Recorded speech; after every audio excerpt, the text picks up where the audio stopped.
hop, hop.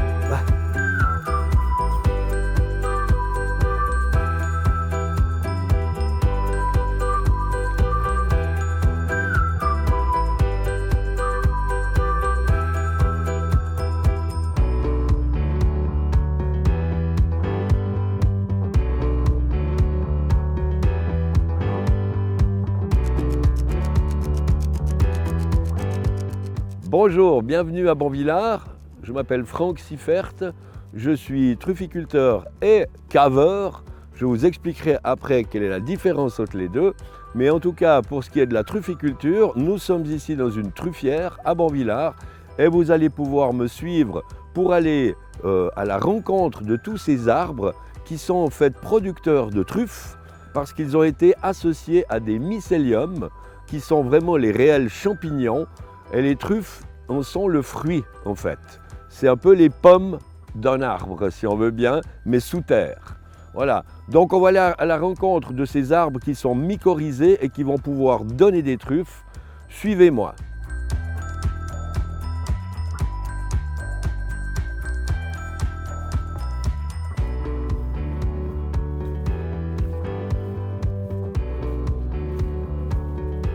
Alors voilà, par exemple, ici, vous avez un bouleau qui fait partie des nombreuses essences d'arbres qui peuvent être mycorhizées, donc porteurs de truffes, grâce au mycélium.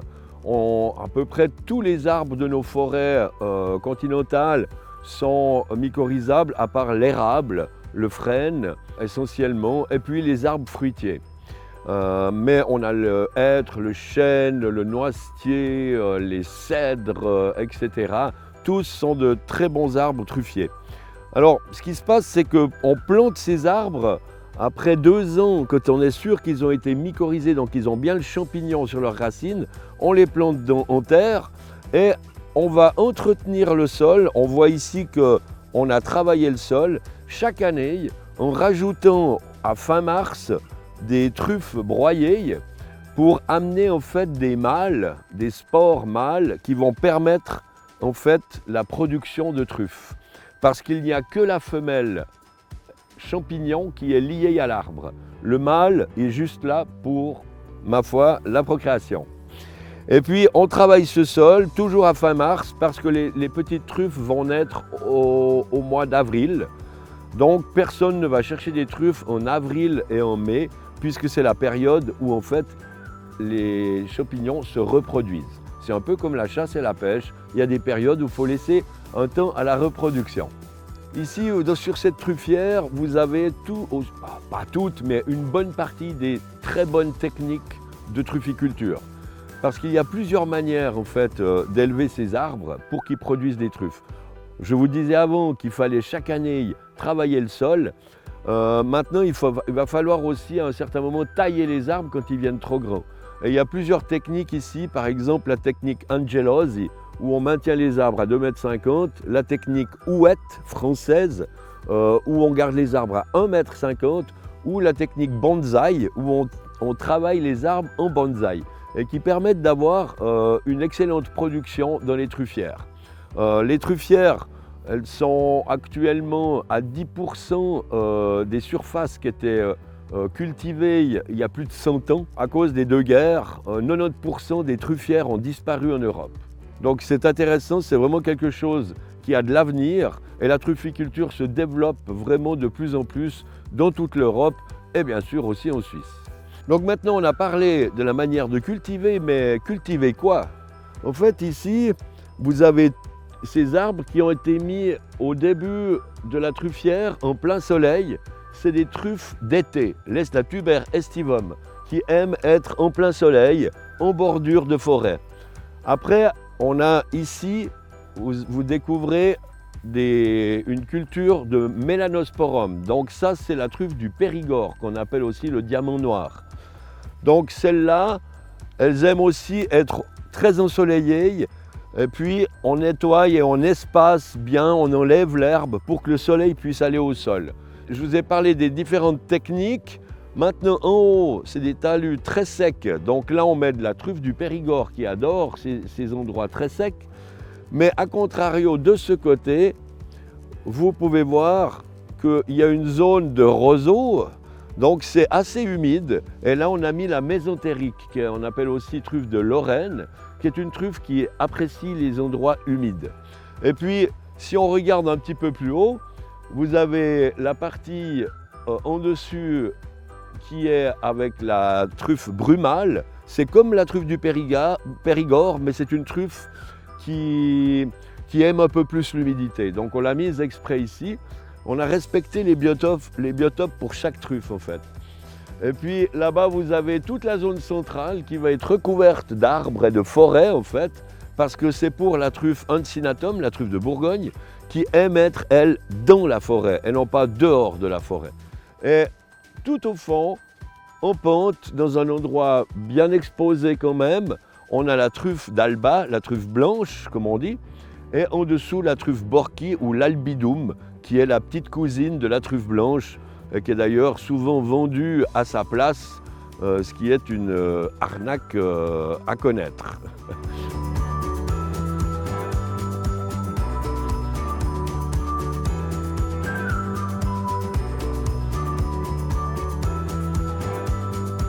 Alors voilà, une jeune truffière qui va d'ailleurs être inaugurée l'année prochaine, en 2021. Elle aura 4 ans de plantation en 2021, donc elle pourra commencer de donner les premières truffes Melanosporum, mais il faudra attendre encore 4 ans de plus pour avoir les autres espèces qui mettent plus longtemps, et même 10 ans de plus pour attendre la production des truffes blanches, qui nécessite entre 12 et 15 ans d'attente avant de produire dans les truffières. Maintenant, comme on ne peut pas trouver des truffes ici, moi je vous propose qu'on aille en forêt chercher les truffes à l'état sauvage, puisqu'il y en a partout en Suisse en fait.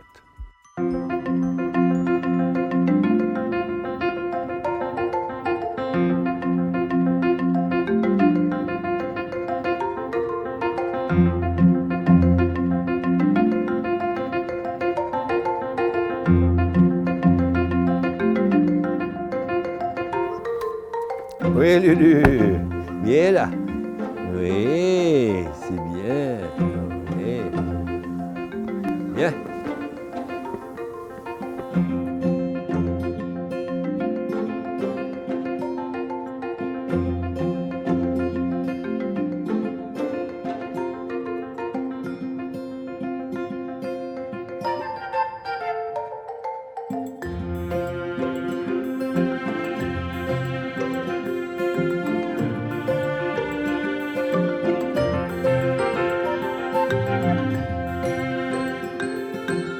Elle est où? Elle est où la truffe? Cherche. Elle est où? Elle est où? Et la belle truffe, bravo, chouchou. C'est bien. Oui. Oui. Voilà. Voilà. C'est bien. Hop.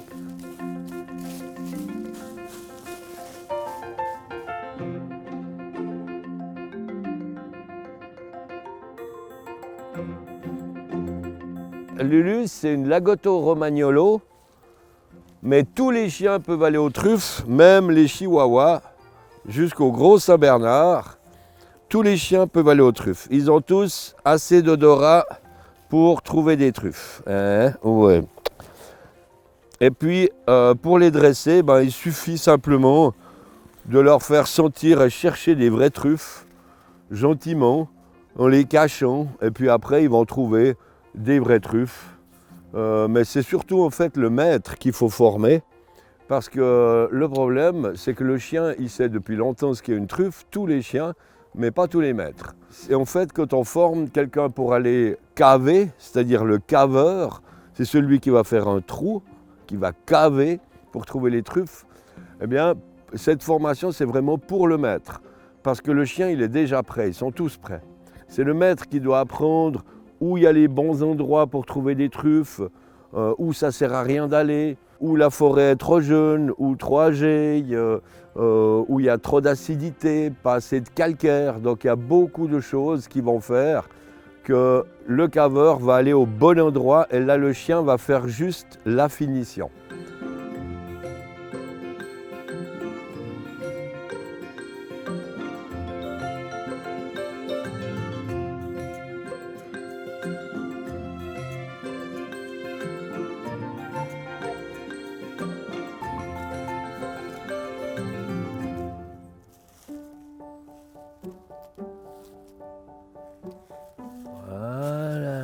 bien, bravo. Tiens, ouais, voilà. Alors, elle est où la truffe? Hein? Il faut gratter, chercher. Ah Lulu, tu l'as mise où cette truffe? Où c'est que tu l'as trouvée? Alors, on cherche. Voilà. Oh, elle est belle grosse, bravo! Oh, cette belle truffe. Ah, ça c'est beau Lulu, hein? Tu veux une croquette? Bravo Lulu, c'est bien. Ouais, bravo! Ça c'est bien, elle était cachée sous le caillou. Voilà. Donc là, on referme bien le trou, hein Lulu? Il faut refermer les trous pour protéger le mycélium, sinon il sèche. Le champignon, il ne peut pas vivre à l'air, il doit rester toujours dans la terre. Donc quand on ouvre pour sortir les truffes, comme maintenant, il faut absolument reboucher le trou. Les truffes, elles peuvent se trouver posées sur le sol jusqu'à 1 mètre de profondeur. Ça dépend des variétés de truffes, mais on peut avoir toutes les profondeurs. C'est pour ça qu'il faut toujours aller délicatement. Après, quand il y a des cailloux comme ici, ben heureusement, elle était très haute. Mais elle aurait pu être sous les rochers et là on ne l'aurait jamais trouvée parce qu'il fallait carrément démonter le coin. Donc on va creuser raisonnablement, mais ça peut être vraiment très profond une truffe.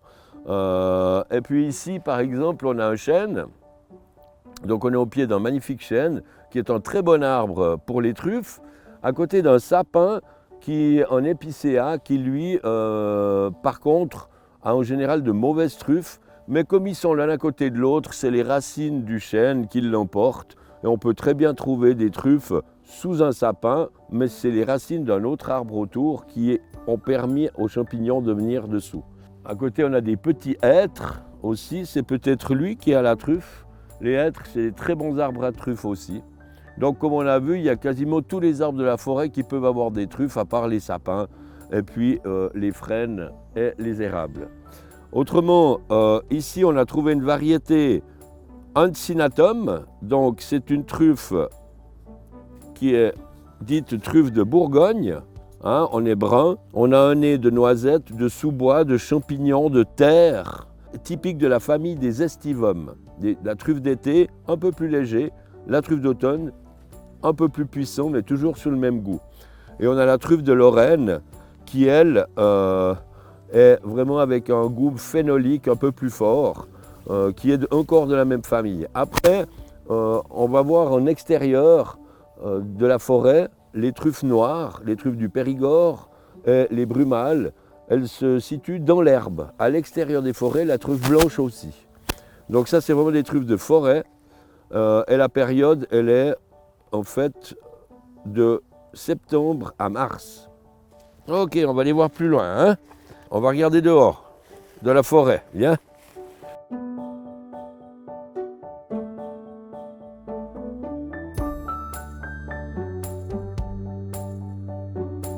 Alors voilà, donc on a trouvé des truffes de Bourgogne à l'intérieur de la forêt tout à l'heure. Maintenant, on est arrivé en bordure de forêt. On peut observer des bosquets comme ça, des zones assez isolées.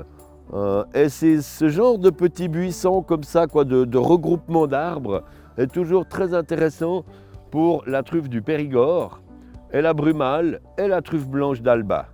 En fait, elles aiment bien être en extérieur, autour. La truffe brumale peut être aussi un peu à l'intérieur de la forêt, mais disons qu'elles apprécient bien d'être à l'extérieur.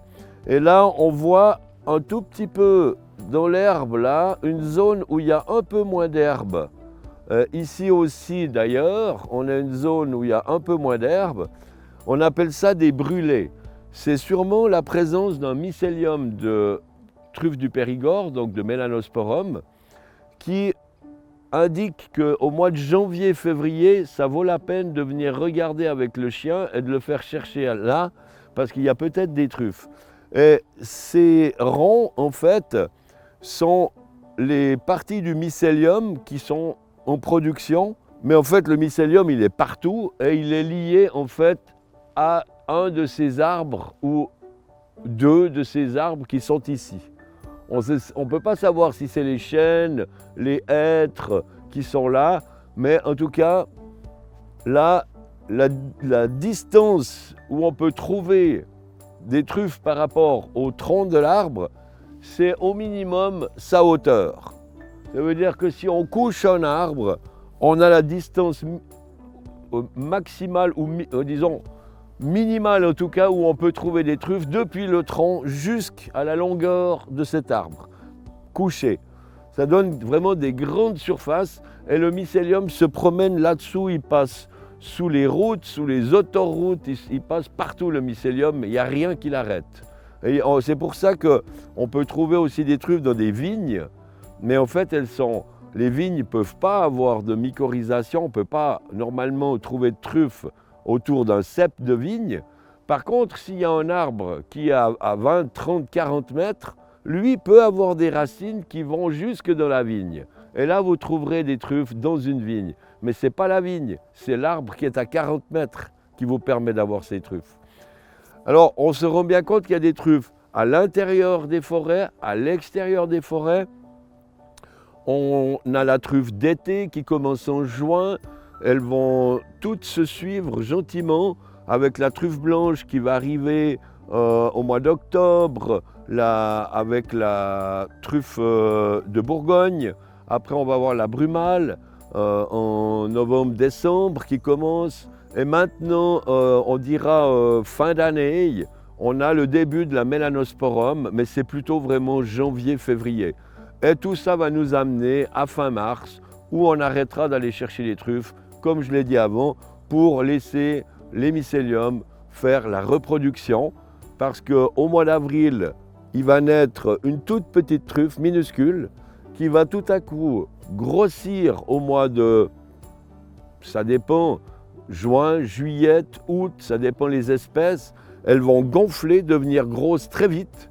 Et après, elles patienteront 1 mois, 2 mois, 3 mois, 4 mois, 5 mois dans la terre à attendre le moment où elles mûrissent. Donc la vie d'une truffe, suivant les espèces, peut être de quelques mois à presque une année, en fait. C'est assez impressionnant. Donc ces mycéliums sont vraiment partout présents dans les sols. Certains produisent des truffes, d'autres attendent qu'il y ait des mâles qui passent. Et puis c'est pour ça que quand on va chercher des truffes en forêt, on prend toujours les truffes qui sont des restes de truffes. Quand on les a nettoyées, on va les remettre dans la forêt en se disant, ben voilà, on va ramener des petits mâles et peut-être qu'ils nous feront plus de bébés l'année prochaine. Et ça, c'est pour produire plus de truffes autour des arbres qu'on connaît et qui donnent des truffes. Alors voilà, maintenant on a vu les truffes du Périgord, les brumales, etc.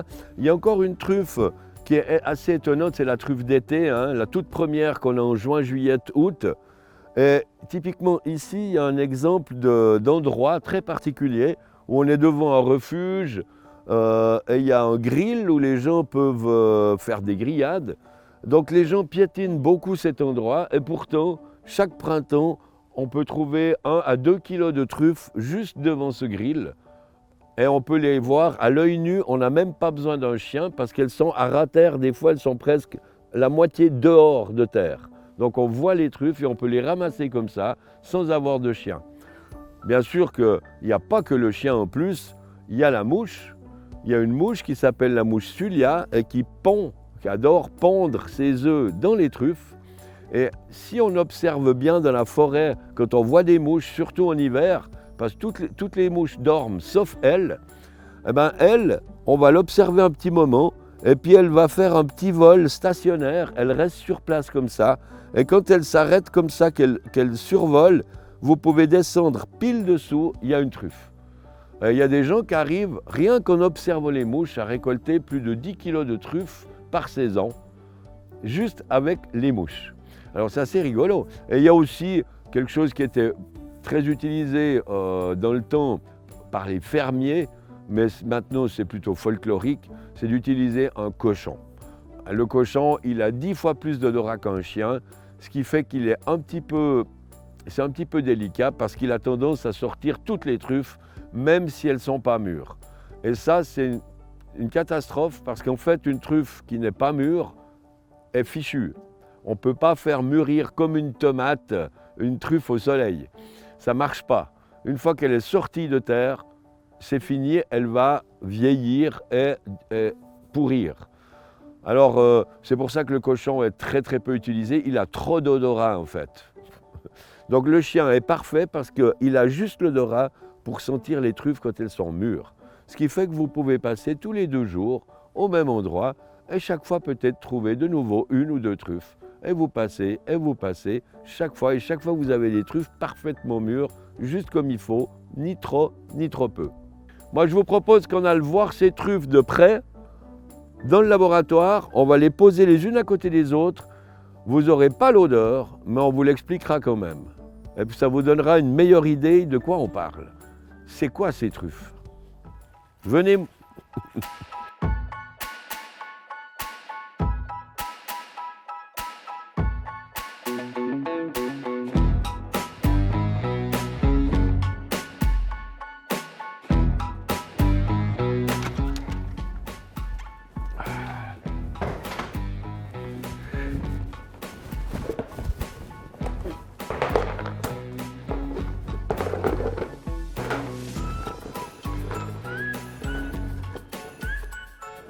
Et voilà les truffes qu'on va mettre tout de suite à tremper pour pouvoir les nettoyer avec la brosse qui est là avant de les mettre à stocker avec ses copines.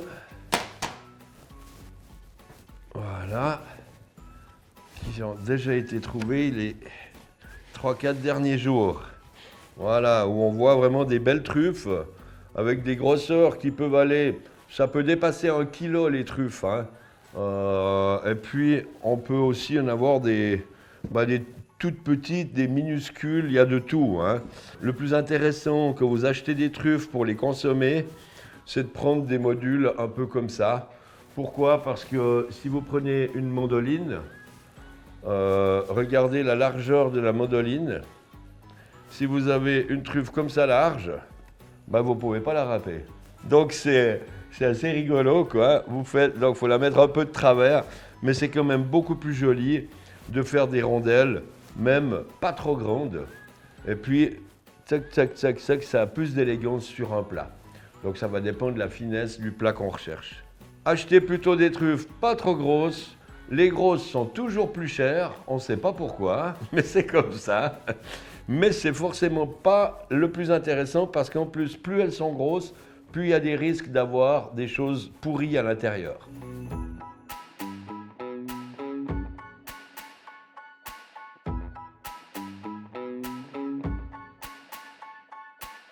Bien après avoir nettoyé nos truffes et lavé, on les met à sécher et on les laisse sécher en tout cas une demi-heure, 3/4 d'heure avant de les conditionner. Parce que on va les conditionner comme ça. Le plus simple étant de mettre au fond, vous voyez ici, du riz avec des œufs qui vont prendre le goût en fait des truffes. Et vous aurez des œufs à la truffe, sans truffe, uniquement par contact. Le goût, l'odeur va passer au travers de la coquille d'œuf et vous mangez votre œuf, c'est juste bluffant. C'est vraiment un truc génial. Et puis, en même temps, le riz qui est au fond, il pourra être utilisé au risotto, il aura un peu le goût de truffe aussi, mais il sert surtout comme tampon pour l'humidité, pour permettre d'empêcher des trop grosses montées d'humidité dans les bacs de conservation ou dans les pots. Si vous faites un petit pot avec du riz au fond, vous posez votre truffe, vous fermez votre pot, vous gardez ça au frigo, ça se garde très très bien. Une truffe fraîche peut être conservée pendant 2 semaines à 3 semaines. Mais quand vous l'achetez dans un magasin, elle a souvent déjà 1 semaine. Donc faites attention, comptez pas plus d'1 semaine pour la consommer quand vous l'achetez dans un magasin. Voilà. Si vous l'achetez chez un caveur, comme chez nous par exemple, on va pouvoir vous dire, voilà, celle-là, elle a 2 jours. Là, vous avez 2 semaines de conservation sans problème. Mais dans un magasin, ils ne le savent pas. Donc faites toujours très attention à ça. Ensuite, donc, là, on voit que les truffes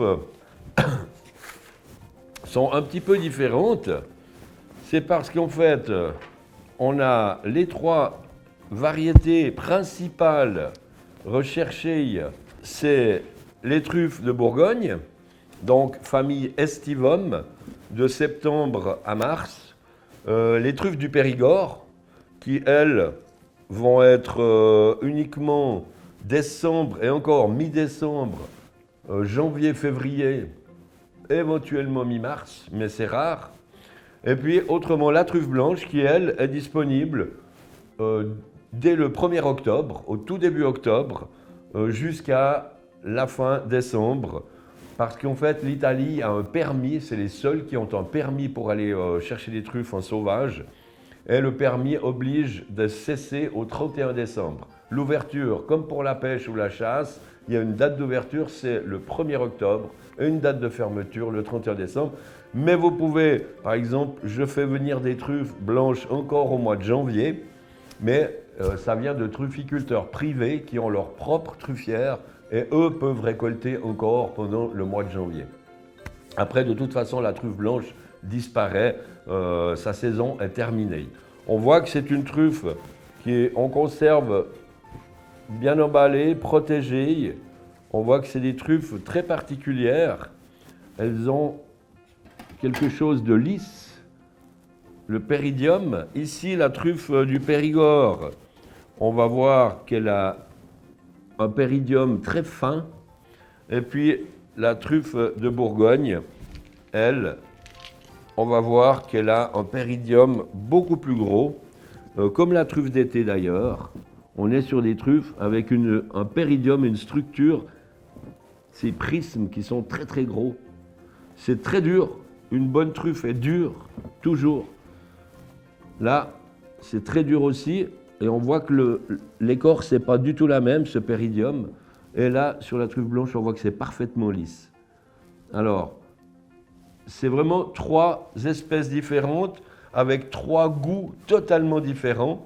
Des 70 truffes qu'on trouve dans le monde, comme je vous ai dit, il n'y en a qu'une seule et unique qui est une référence de goût, c'est la truffe du Périgord. La truffe du Périgord qu'on ne peut pas définir. C'est pour ça qu'elle est une référence de goût. Et si vous avez un vin, par exemple, qui a une note de truffe, c'est une note de truffe du Périgord. Toutes les autres variétés de truffes, comestibles ou non comestibles, peuvent être qualifiées. Ça veut dire que, par exemple, la truffe de Bourgogne, le groupe des Estivum, c'est noisettes, sous-bois, champignons, humus, terre. Ici, comme on l'a dit, c'est la truffe. Et puis ici, la truffe blanche, on peut la qualifier. C'est ail, soufre, parmesan un peu, mais très soufré comme ça et très aliacé. Donc un goût d'ail très prononcé, mais c'est surtout une molécule de soufre qui est présente dans la truffe, la truffe blanche, qui fait qu'elle a un parfum très très puissant. Malheureusement, c'est à cause de cette puissance de la molécule de soufre qu'on fabrique en fait l'arôme le moins cher pour les truffes. C'est l'arôme de truffe blanche. C'est un arôme extrêmement facile à fabriquer, qui coûte très très peu. Et malheureusement, ça fait que tous les produits qu'on trouve sur le marché, qu'on trouve dans les grandes surfaces, et même les petits magasins traiteurs, malheureusement, sont faits avec des arômes et ne sont pas faits avec des truffes. Si vous voyez dedans qu'il y a 10, 20, 30% de truffes, c'est parce qu'ils ont utilisé des estivums, pas des ensilatum, mais l'estivum, qui est la truffe la moins chère, à 25 € le kilo. Ils en font des pâtes, ils la mélangent avec un peu d'arôme de truffe blanche, donc qui ne vient pas de truffe blanche. Alors, on a de la truffe d'été à 25 € le kilo, un peu d'arôme qui coûte quasi rien, et puis vous faites une pâte qui se vendra 40, 50 fois plus cher que ce qu'elle vaut. Et c'est assez hallucinant parce que les choses faites avec de l'arôme de truffes du Périgord, parce qu'on fait aussi un arôme. Il est beaucoup plus compliqué à faire, donc il coûte plus cher, mais les produits sont moins chers sur le marché, parce que dans la tête des gens, la truffe blanche est la plus chère. Donc tout le monde fait quasiment des produits sur la truffe blanche, parce qu'on gagne beaucoup plus d'argent. Et malheureusement, sans utiliser de truffe. Ce qui fait que vous avez ces arômes, ils vous empestent le palais. Vous mangez autre chose après, ça a toujours le goût de truffe blanche. Vous avez encore ce goût souvent le soir, voire le lendemain matin, qui vous poursuit et c'est tout à fait désagréable. C'est pour ça que plein de gens n'aiment pas la truffe blanche parce qu'en fait, ils ne la connaissent pas. Si vous mangez une truffe blanche, c'est d'une finesse absolue et quand on a fini de manger, si on mange autre chose, le goût il est passé et il vous empeste pas et vous embête pas jusqu'à la fin de la journée. Voilà. Donc ces truffes, on voit bien, elles ont des structures complètement bizarres. Hein. C'est pas du tout. Voilà, c'est vraiment assez marrant. Celle-ci a déjà 10 jours. Celle-là ont 3 jours environ. Donc ils sont extrêmement durs. Et celle-là, elle commence à venir un petit peu molle. Donc ça, c'est à consommer très rapidement. Voilà. Donc on a les vieilles et on a les jeunes. Voilà. Maintenant, toujours bien fermer vos paquets. On mange tout de la truffe. Hein. Faut pas la peler. Ça sert à rien. Tout est bon dans une truffe. Le péridium noir amène un peu de croquant. C'est ce qui est sympathique. Il faut simplement qu'elle soit parfaitement propre. Souvent, les truffes blanches sont, comme les truffes du Périgord, sont vendues brossées et non pas lavées. Donc vous devez faire attention avec la truffe noire du Périgord et avec la truffe blanche, de les rebrosser avant utilisation ou même de les laver juste avant utilisation, les laisser sécher et après, hop, on l'utilise. Pour la truffe de Bourgogne, elle est toujours totalement lavée. Parce que les péridiums sont les structures tellement grosses que si on la brossait, on vendrait 10% de terre avec la truffe, ce qui est quand même pas très sympa. Voilà. Alors pour ce qui est des préparations, avec toutes les truffes, c'est la même chose. On utilise plutôt toujours des bases. On prend un beurre ou de la crème. On va préparer une base, que ce soit avec la truffe blanche, la truffe noire, la truffe de Bourgogne ou encore la brumale, la mésentérique, etc. Faites toujours une base de beurre, une base de crème que vous allez incorporer dans votre plat. Et après, vous râpez la truffe dessus. En râpant de la truffe blanche, juste comme ça, en surface sur des pâtes, vous aurez très peu de goût. Vous allez être déçu. Parce qu'en fait, déjà, souvent, les gens ont balancé de l'huile de truffe qui est en fait très dérangeant. Si vous faites vraiment que avec de la vraie truffe, il faut absolument faire un beurre ou une crème, à vous de savoir comment vous voulez manger vos pâtes ou votre risotto.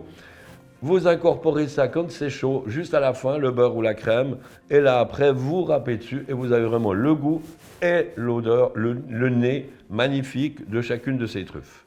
J'espère que vous avez pu apprendre suffisamment pour pouvoir continuer de vous intéresser aux truffes. N'oubliez pas, pour vraiment enregistrer tout ce que je vous ai dit, il vous faut acheter des truffes et les déguster. Et là, vous aurez vraiment eu le cours complet, bien sûr, parce que virtuellement, c'est assez difficile de connaître les odeurs et les goûts. Donc, je vous invite, en tout cas, dans votre futur, chaque fois que vous avez l'occasion de goûter aux truffes, en saison, choisissez vraiment les saisons. Pour ça, vous avez un petit encart que vous avez vu où il y avait toutes les périodes de chaque truffe.